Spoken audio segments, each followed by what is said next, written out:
Kim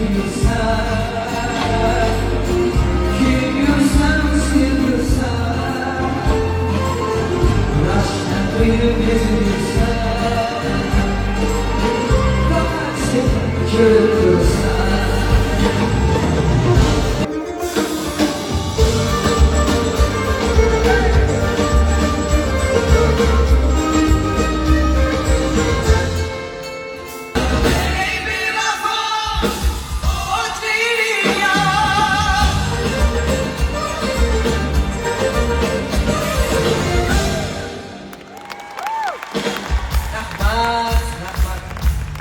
Güzel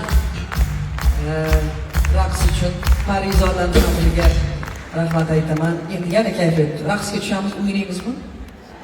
Opalar, o'ynaymizmi? Balkonchi. Tayyormiz? Qani ketdik bo'lmasa?